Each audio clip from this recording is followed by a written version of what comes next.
Bonjour à tous. Bienvenue au bulletin d'information à Top News. Au sommaire, une filière d'acheminement de djihadistes présumés vers la Syrie démantelée en France.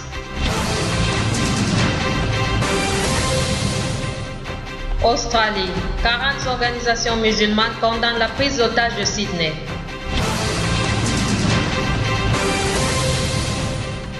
Relations Russie-Ukraine, le pragmatisme primera désormais.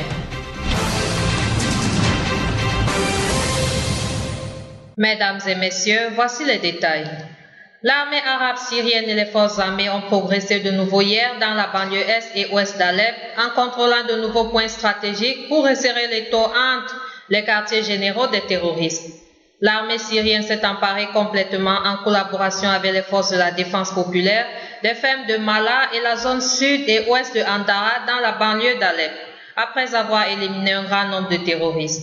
Selon le correspondant de l'agence Sana à Alep, des dizaines de terroristes ont commencé à s'enfuir en direction de la banlieue nord à la suite de la progression de l'armée dans ces régions. L'armée a aussi resserré l'étau dans les foyers terroristes qui agressent les citoyens d'Alep, surtout dans les quartiers est. Une filière d'acheminement vers la Syrie de djihadistes présumés a été démantelée lundi matin, principalement dans la région de Toulouse, dans le sud-ouest de la France, a-t-on appris de sources policières. Des interpellations ont également eu lieu dans la région de Paris et en Normandie, dans l'ouest, a-t-on ajouté de mêmes sources. Une dizaine d'objectifs étaient visés par la police antiterroriste et par les hommes du RAID, une unité d'élite de la police. Le nombre exact et le profil des personnes interpellées n'étaient pas encore connus en tout début de matinée. Selon les premières informations disponibles, cette filière présumée aurait déjà acheminé en Syrie des candidats au djihad.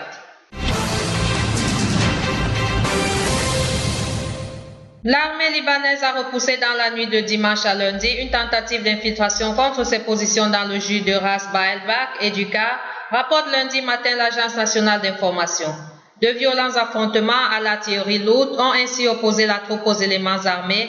Des renforts de la brigade aéroportée sont intervenus, poussant les éléments armés à abattre en retraite.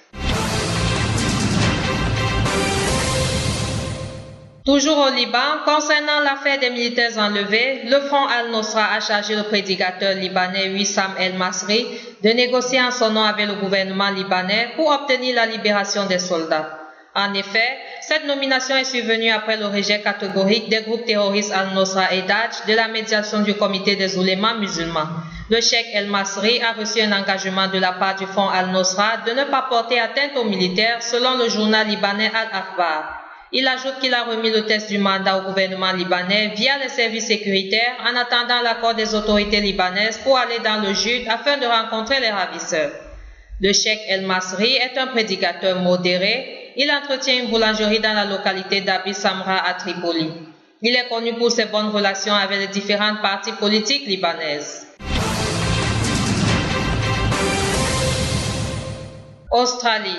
Plus de 40 organisations musulmanes australiennes ont condamné lundi la prise d'otage par un homme armé dans un café de Sydney où a été déployé un drapeau islamique. Nous rejetons toute tentative pour ôter des vies innocentes de n'importe quel être humain et de susciter la peur et la terreur dans les cœurs, ont déclaré ces organisations dans un communiqué commun évoquant un acte abject.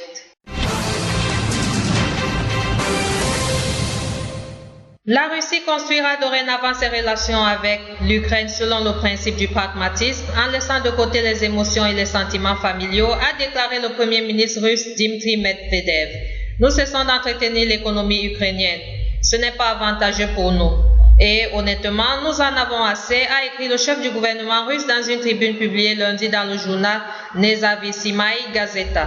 Après avoir traversé de dures épreuves et subi de lourdes pertes, la Russie et l'Ukraine ont actuellement une chance de construire de vraies relations d'affaires mutuellement avantageuses, a conclu Medvedev. Autre titre. Le premier ministre israélien Benjamin Netanyahu a rejeté lundi tout ultimatum des Palestiniens, 2 jours avant la date annoncée par ceux-ci pour soumettre à l'ONU un projet de résolution réclamant la fin d'ici 2 ans de l'occupation israélienne. Nous n'accepterons pas les tentatives visant à nous imposer des mesures unilatérales dans un délai déterminé, alors que l'islamisme radical se propage dans le monde entier, a-t-il dit dans des propos diffusés par la radio militaire au moment où il s'envolait pour Rome afin d'y rencontrer le secrétaire d'État américain John Kerry.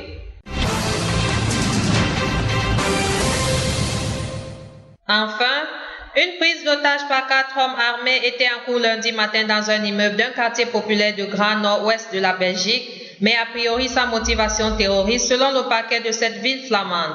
Une personne serait retenue, a précisé à l'AFP le parquet de Gand, ajoutant qu'il n'y avait pas d'indication que ceci ait un lien avec le terrorisme, l'État islamique ou avec ce qui se passe en ce moment à Sydney. Merci à vous qui nous suivez de Beyrouth et partout ailleurs. Bulletin présenté par Anna et Kamé.